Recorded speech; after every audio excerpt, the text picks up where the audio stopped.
Hello there everyone, welcome back to our channel. In today's video you are going to see how to dislike all reels on Instagram. So let's get right into it. Head over to your Instagram application. Once you're there, make sure you have logged in into your desired Instagram account. And then head over to your profile icon on the lower right corner. And then just head over to the three lines icon on the upper right corner.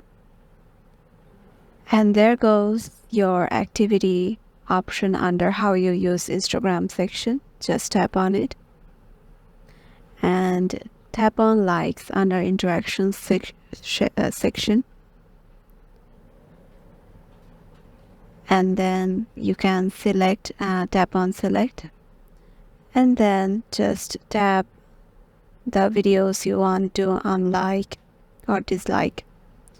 And yeah, here appears the number of unlike, and once you do it, suppose I am tapping on this one and tapping on unlike, and here they have prepared a layout that is, are you sure you want to unlike these posts? Just tap on unlike and those posts will be unlike, those reels will be unlike from here. Hope this video will help you out, and we will see you in the next one.